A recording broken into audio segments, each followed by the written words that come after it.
Praise the Lord. Welcome to the part 5 of our subject missions and church planting. We have already discussed about the basis of biblical basis of mission, and we also think about uh, the triunal God's concept about the mission, and then we come across to the New Testament teaching of missions, especially what Jesus taught about missions, and where we find out the particular passage, the Great Commission passage, or 4 gospel writers mentioned about it, and we tried to find out 4 major acting word or verb, the work. The 4 major works need to be happened in the missions, especially in the New Testament missions, because we are part of that missions, especially after the Jesus ministry, after Jesus came to the world and he began to minister the people, and he invited the people to follow him, and then he hand over the missions and ministry to the people, those who are following him. So still his followers are here, we are his followers.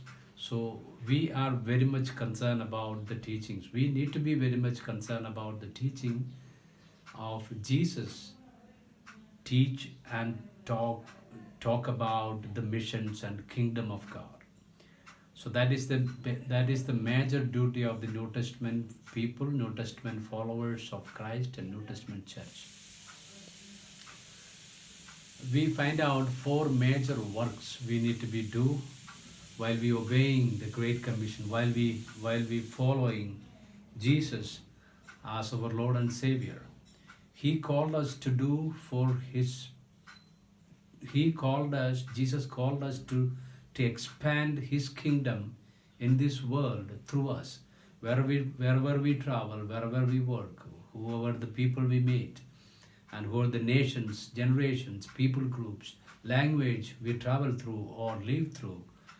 We need to be exalt his name among those nations through our deeds, through our words, through our work. That is what Jesus asked us to do. So he gave us 4 major works to do based on the missions and based on the New Testament missions. So we come across that in the last class, and this class we would like to learn a little more about what is the main result, main purpose, main goal of this 4 major work. So we mentioned about 4 major works in the last class. That's the first one is go, and the second one is preach the gospel.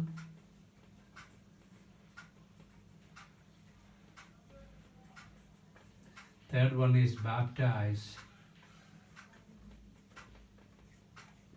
and the fourth one is teach them to obey. These are the four major works we find out in the Great Commission passages all over the Gospel scriptures. These are the major. We need to be very clear about it. This is not only the 4. These are the major 4. So what is the result of this Great Commission? What is the result of this major works? What Jesus asked us to do? These are the major work Jesus ask us in a sense, ask every followers of Christ need to be do these 4 major works. So what is the result of this major works? If we come to think about the present situations, if we ask our church, our people, our believers, the church, whether they are going. So there are a lot of traveling, there are a lot of going out, but the problem is the question is not the problem. The question is whether we are going for a purpose, whether we are going for a particular reason, whether we are going for getting some result. What is our goal behind our travel? What is our goal, our vision behind our going? This is all the questions. So if we ask these questions, then only we can go with the right intention. Then only we can. If we ask this question, then only we can go with the right intention, right direction, to right people, to right family, to the right place. Otherwise, we go anywhere. If we ask these questions, then only we can focus. We can concise our focus. We can narrow down our focus and focus the particular things what we need to be get it. So preach the gospel. Preach the gospel is the another question. So, what we preach, we need to be asked what I should preach in the church, in the public, in the place, in the house where I visit. So what I should preach, we need to be asked, because we need to be concerned and consider the people's situation. We need to be think about who are my audience, who are the people to whom I speak, whom I talk. So we need to be consider their mentality, their spiritual situation, their ability, their faith. We need to be consider about their education, their faith, their beliefs, their traditions, their culture, everything. We need to be know a little bit at least. Then we need to be thinking of what I should preach for them, what type of sermon, what type of preaching, what should be the main concern, the main message, and what should I get it from. After I preach something, what is my goal, what is my result, what I'm looking forward to get it from my work. And third one is baptize. Baptize, also we need to be asked the same question. Why should I baptize this person? Why should I teach him for baptism? See, is it considering me for adding 2 more people to the church, or adding 3 more people to the church, adding 10 people to the church? No, that is not the major concern about, that's a rigid concern about a person, but that is not the major concern about a minister. Many times we are in the rigid, we are in a small cell, and we are looking only for our circle, we are looking only for our walls, in between our walls, what will be happening in between our walls. We are not bothered about the other side of the wall, the other side of the building, the other side of the road, the other side of our houses. So that is why we are thinking about the in between the 4 walls. I need to get it here. That is only we are thinking about. We are not, many of the people, many of the times we are not having a great vision, but Jesus asks us to do and expect us to be part of that missions and vision. So it's a global look. We need to be look the church as a global, and not as a 4 walls church. Look your church as a community. Think about your community where you are working for the Lord. The whole community, the community is your church, and you are the pastor of that, or you are the minister of, or you are the called person. Jesus asks you to go there, and you are responsible for that person. So you are representing those. If it is a 10,000 people living in that place, you are representing that 10,000 people in front of God, because God assigned you to be there for a particular period of time to do the ministry, to do the 4 actions work of the missions in that particular area. So baptize. What is the baptism? Why should I baptize the people? Only to consider about my local congregation, or my benefit, or to show my ability, or to show my picture bigger than the other people, those who minister in that place? No, that is not the concern. If that is the concern, then we cannot baptize many people. we can only baptize few people. Sometimes I hear a person told me that a few months ago, it's a written as a Christian newspaper. It's written a message, means a news published in that newspaper. It is mentioned that 3 people baptized in a particular church. So it has become a big news in the Christian newspaper. And then he thought it's a great thing happened in that place. See, 3 people baptized, and then he called and asked the people who are the 3 people baptized in the church. So he came to know that the 3 people are the 3 children of the parents who are attending into that particular church.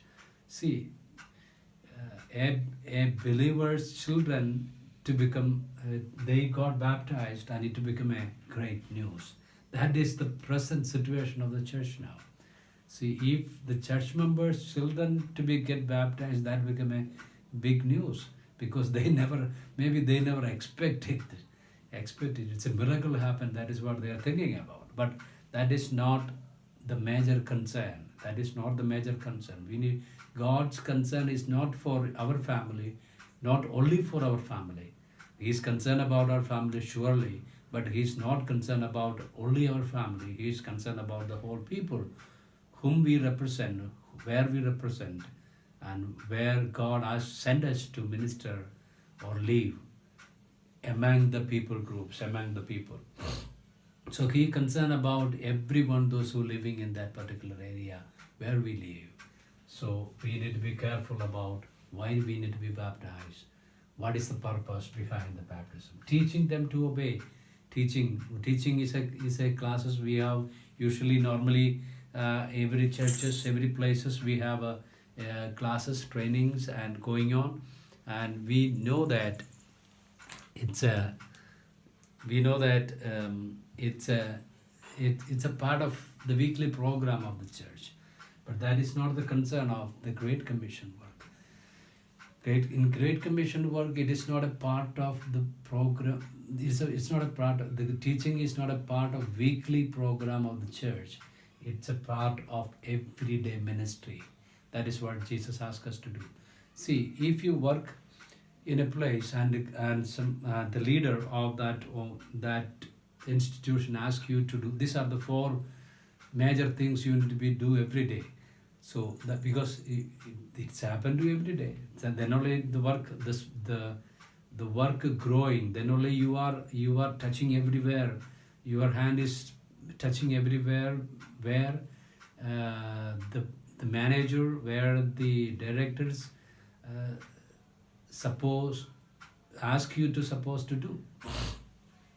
So teach them to obey.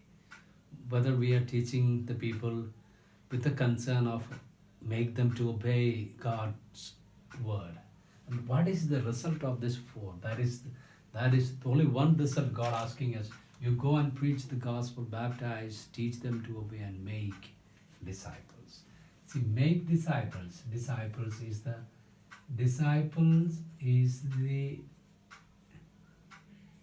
result. This is the work we have to do, and this is the result we have to get it. This is the result we have to get it. Many times we are not getting this result. That is one of the failure of the church, and that is one of the failure of the missions too. That is why the mission is not expanding. That is why the church is not expanding. That is why the vision of the local church is not expanding, because we are not getting this result many times, because we are concentrating this way to do the work. Go to preach the gospel. Why we need to be preach the gospel? Preach the gospel to baptize the people.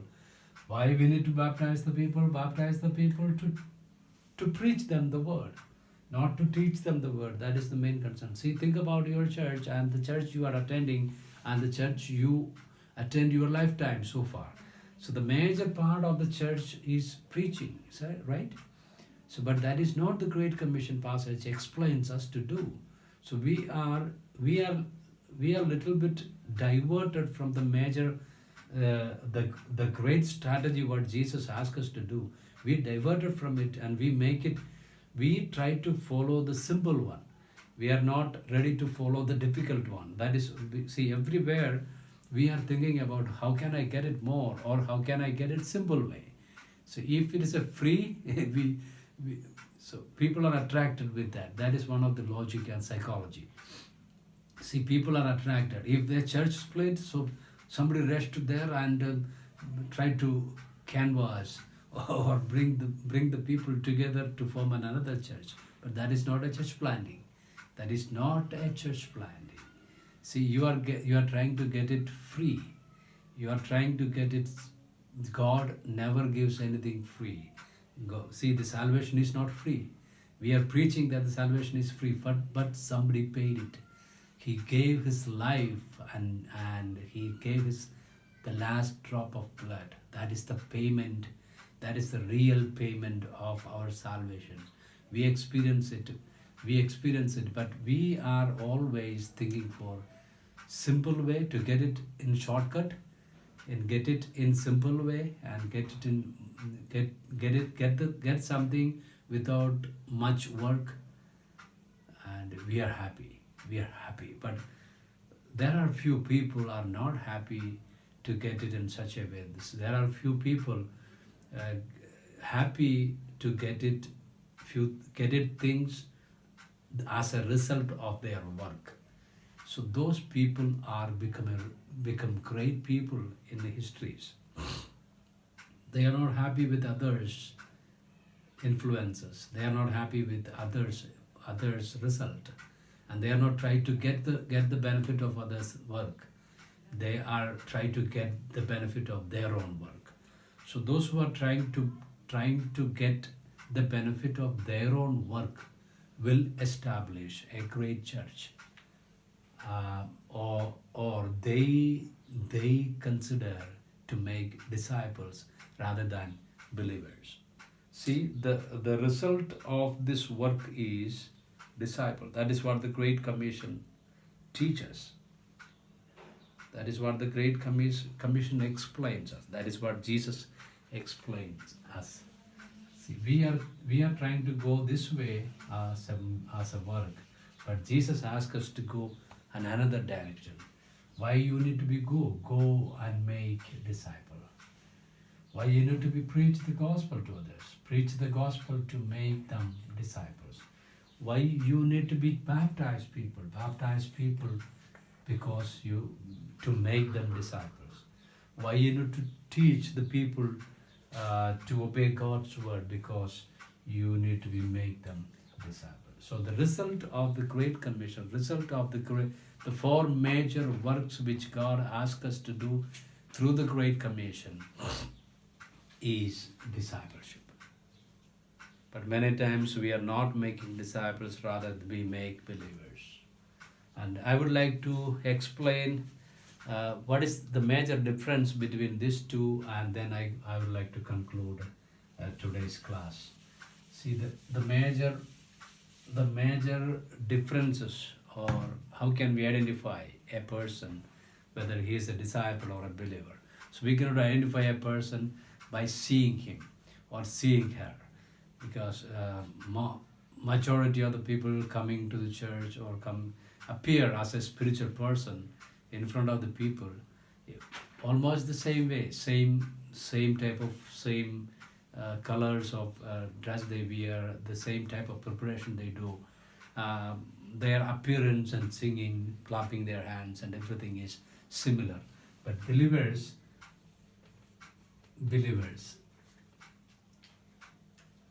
disciples,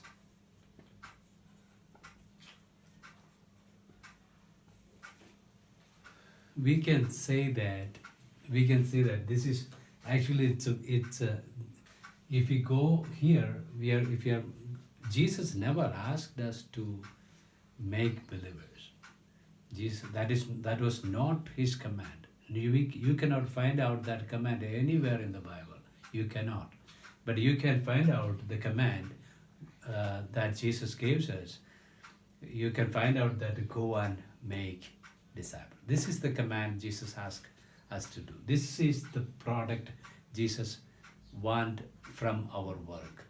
So we need to be consider what is the product, what is the result, what is the goal, what is the aim of my ministry, my work.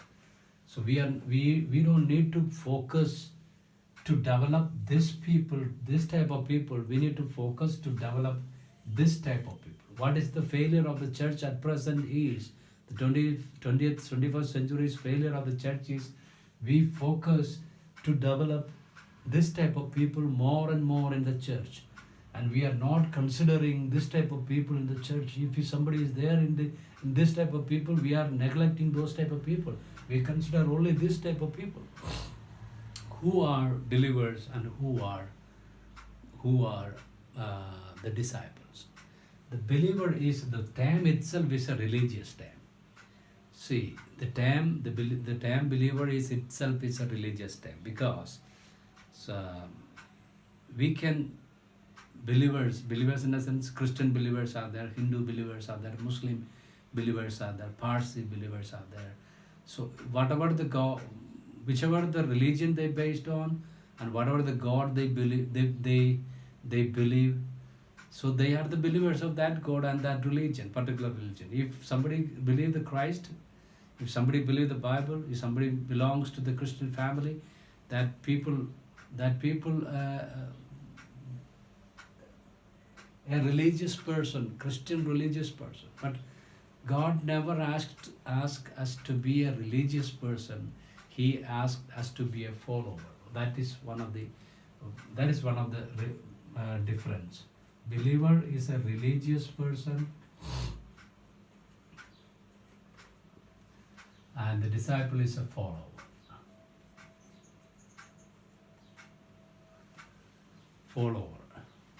Whom he follow? He follows Christ. He follow the Christ. That is why Jesus said, "Come and follow me. Come and follow me." See, the believer doesn't know. Believer does do only the rituals and practices of the religion. Rituals, spiritual rituals and practices.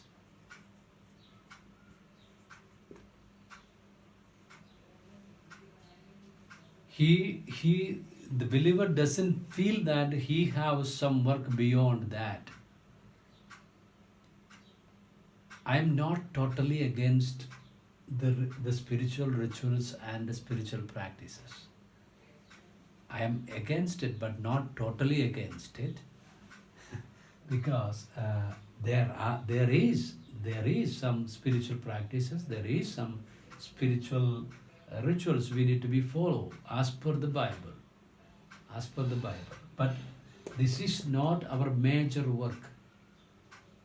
After we following Christ, this is not our major work. If this is someone's major work, then you are considered as a believer. You are not up to the mark of a disciple. What is the major work of a disciple? The major work of a disciple, see, whenever Jesus called the people to come and follow me, so soon after, very quickly he explained that why he called the people, "Come and follow me, I will make you fishers of men." See, make disciples, that is the God's commandment. And here, make fishers of men.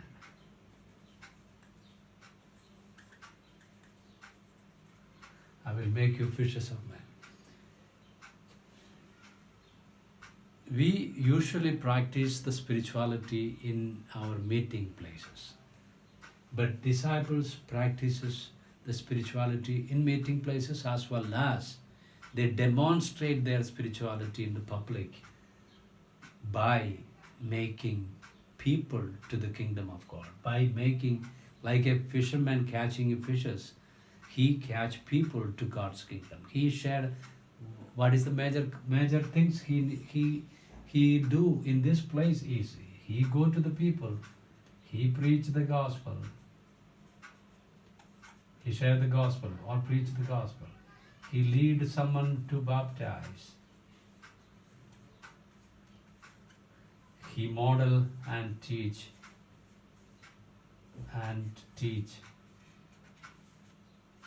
people.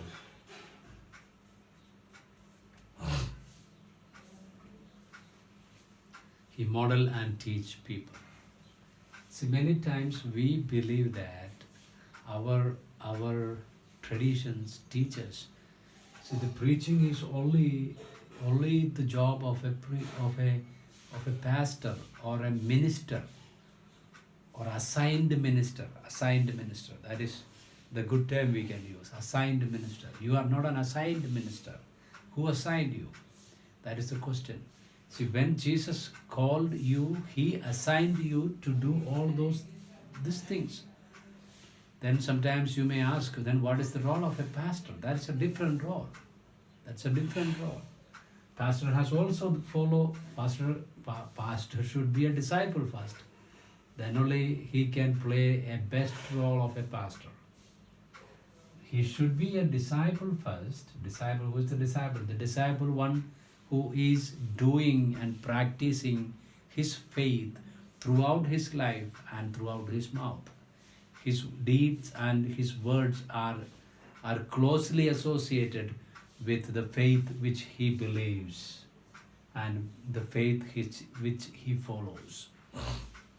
Here, the believer is his faith. There is faith, but faith and unbelief is mixed together.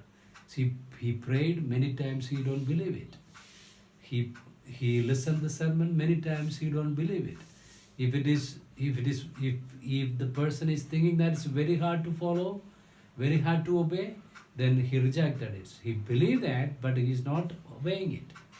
See, the disciple is, he believes and he obeys what he believes. That is the difference. The major concern of a disciple is, how can we find out a person is a disciple? You need to be checked whether that person is going to the people, whether that person is sharing the gospel, whether that person is interested to lead someone to baptism, whether that person is model before everyone to follow these things as a disciple. These are the major, sorry.